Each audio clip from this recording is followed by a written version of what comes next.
Hello and welcome to another episode of Forgotten Cello Music. This is from Traveling Cello. Hi, I'm Aaron.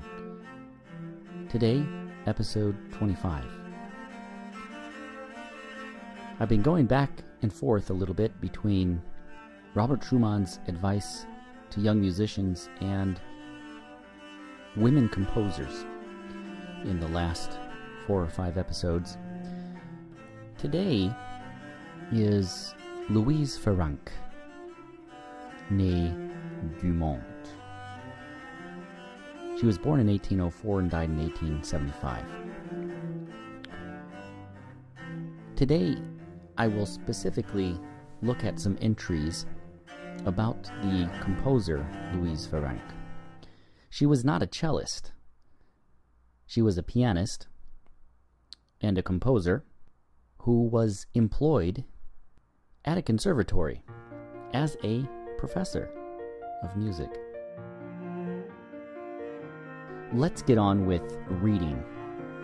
Today, this female composer, Louise Farrenc, can be found in the Grove's Dictionary of Music and Musicians, 1919 edition, and Baker's Biographical Dictionary of Musicians.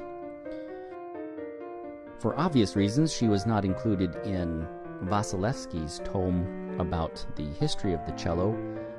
She wrote only one work that was specifically for cello, and that is a cello sonata. She did write a couple of piano trios, the standard scoring, violin, cello, and piano, and then another one for flute, cello, and piano, I believe. Now, some statistics.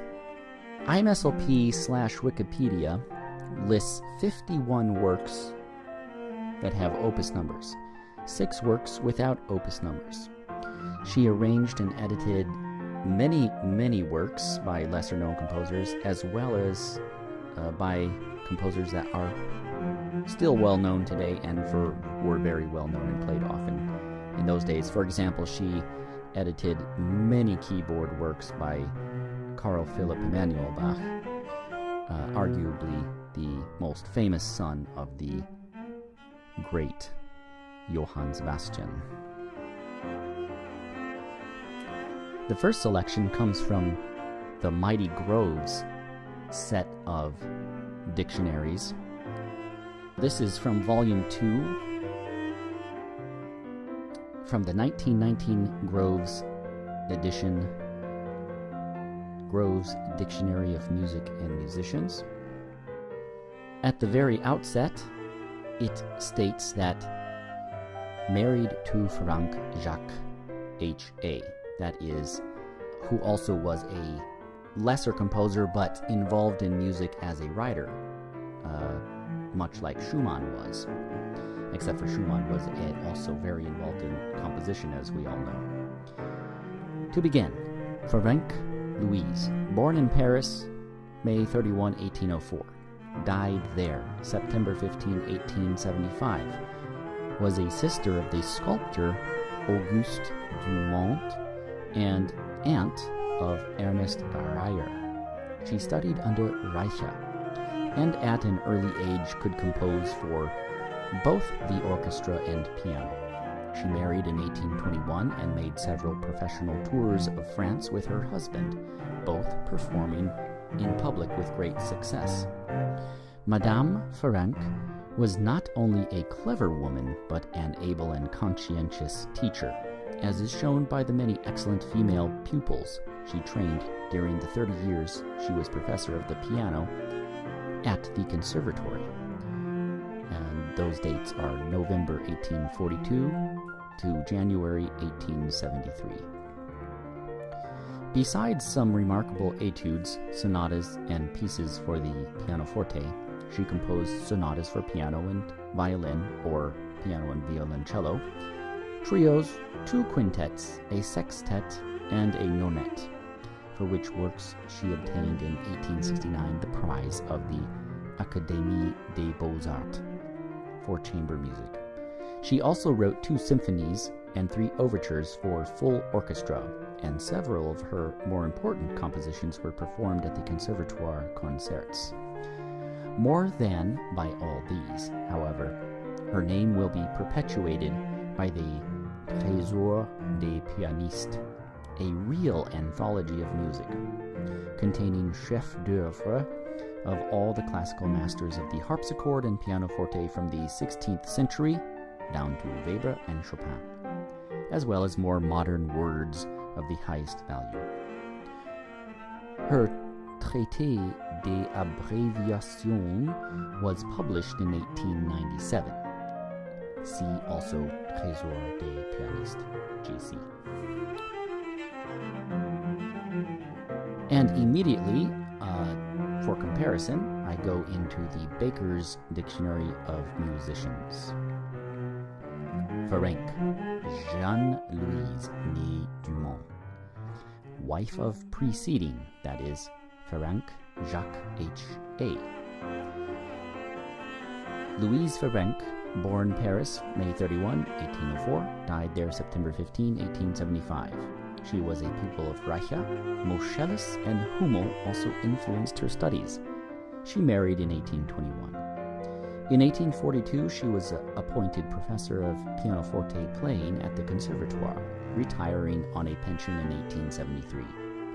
She was a fine pianist and a remarkable composer.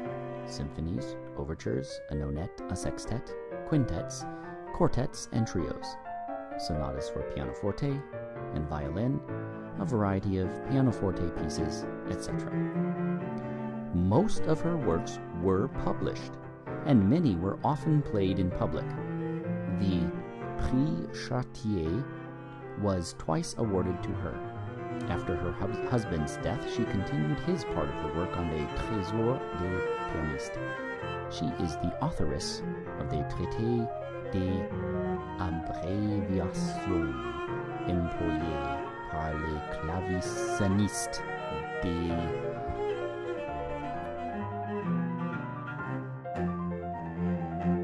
dates, 1897.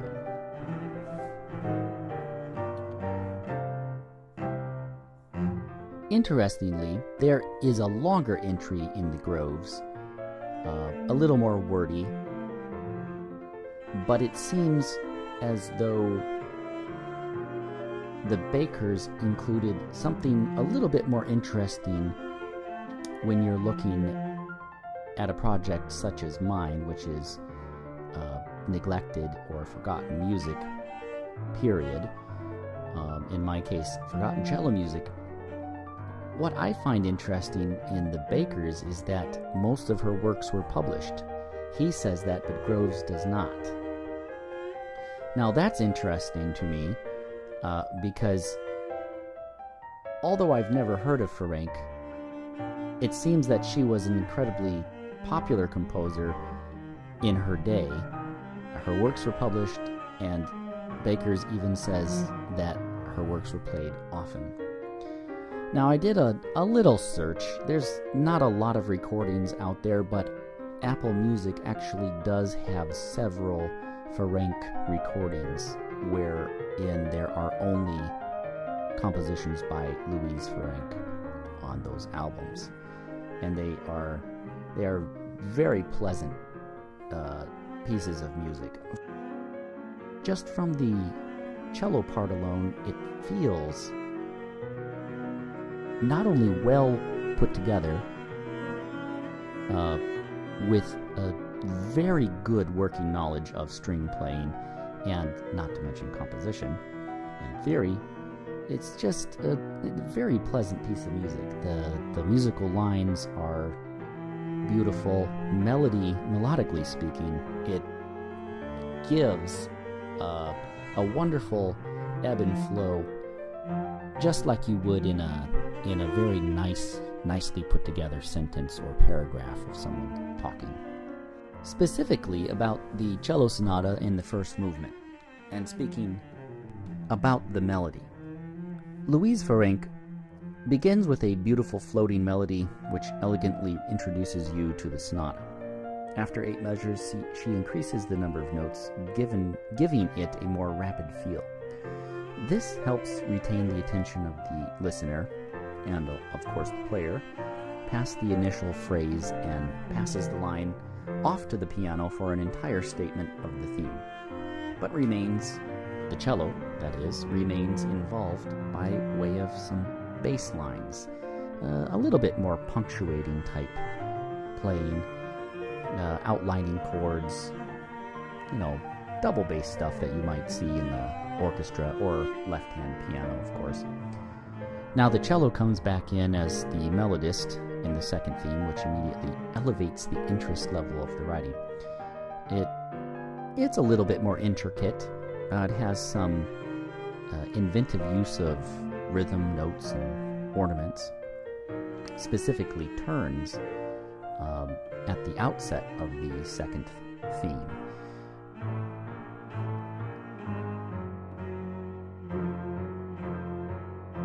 Now a little bit more about the biographical entries from Groves and Bakers.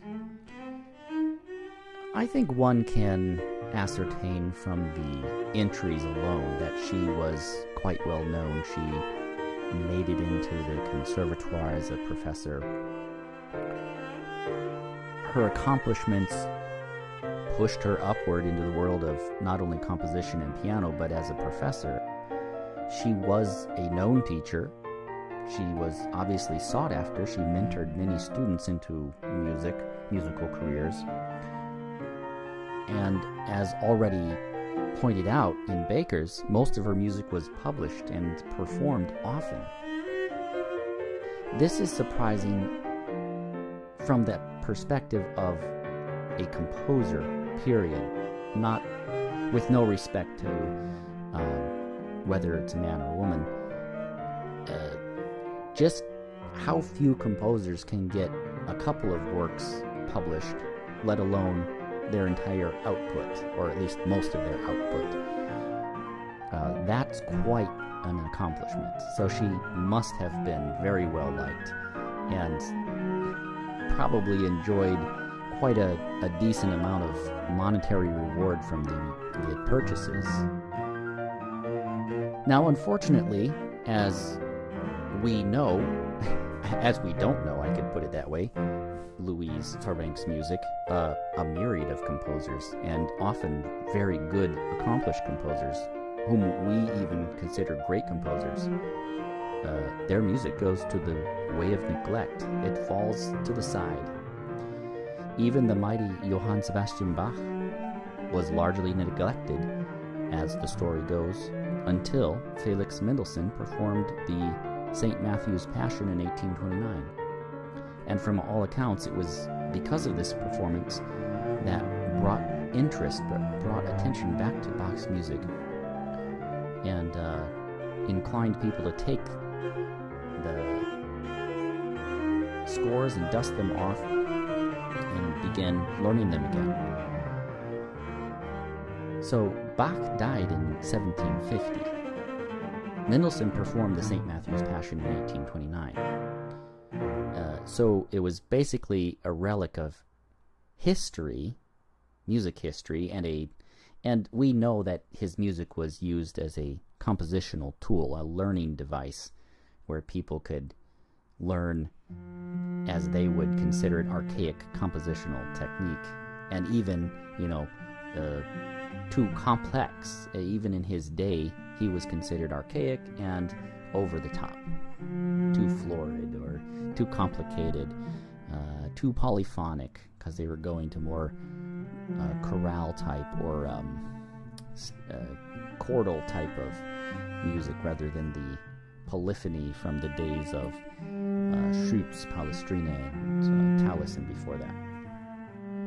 So about 70 years, his music just lay there. All this wonderful, grand, fantastically, expertly, inspiredly written music was just not played.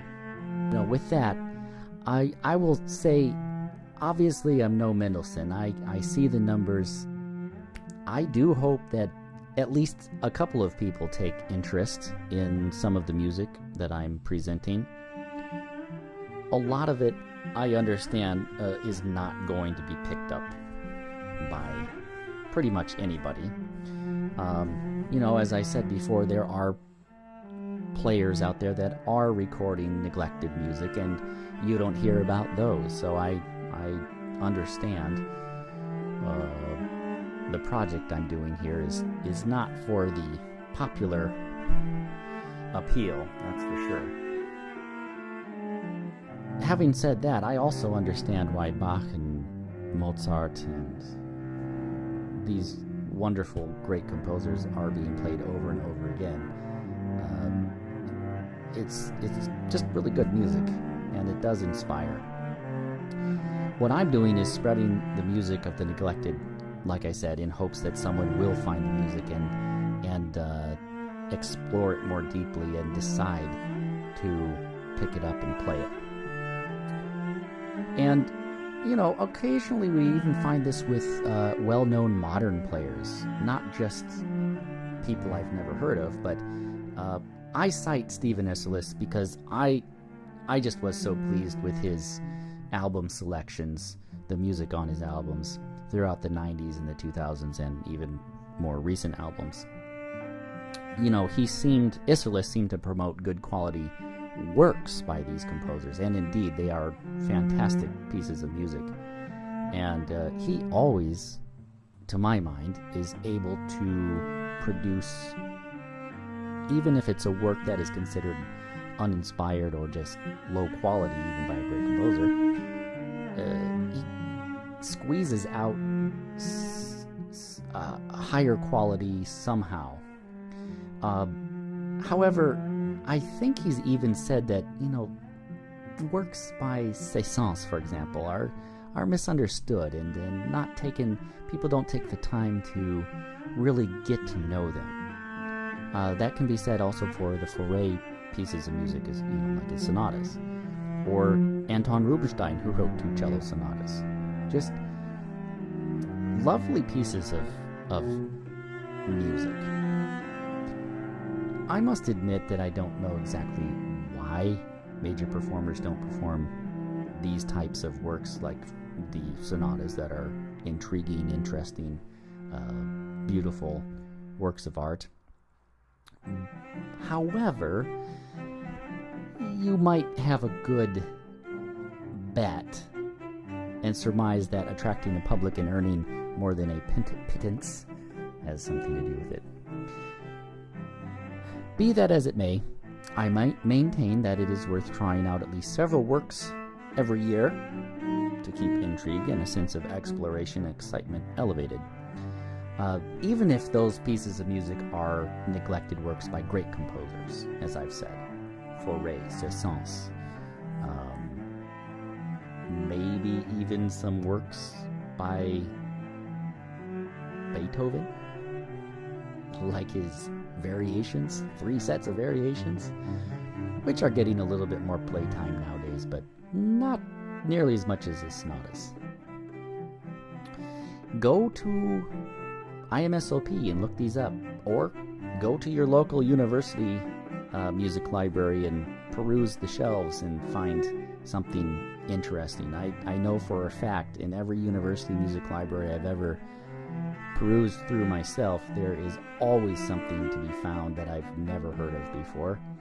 I don't know, they must have been thinking ahead, and that was really wonderful to be able to do that. So I've checked out and read through many dozens of pieces of music that I've never heard anyone play in public. Maybe a recording here and there for some of those. Now, as if you are a performer, decide on several dozen pieces to just read through, and then narrow it down and choose a couple of works that you will seriously study and perform. Prepare them for a public performance. And I say this because I do think that it does help us to maintain that level of intrigue, that level of excitement. You're out there exploring, discovering. Maybe it's something akin to going out and exploring the hillside or the mountainside, you come across a cave or a beautiful tree or a clearing that has wonderful flowers in it. Whatever it is, you know, it really does bring us to a different spot in our understanding of what is out there and what people were doing, you know. So we can, if we put these neglected pieces next to the great pieces, oftentimes we really begin to understand why those are great pieces of music and why they appeal to the wider audience versus the neglected pieces, instead of just accepting that these are great pieces of music and people like them. You can find out for yourself. But it's not a superficial study. You know, get really into both the great works and the neglected works. Maybe you will discover for yourself that there is something of intrigue, even some greatness, in the neglected works. After all, Schumann did say, "Be not prejudiced against works unknown to you." With that, I wish you a good day. Remember to play more forgotten cello music, and see you in the next episode.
Thank you.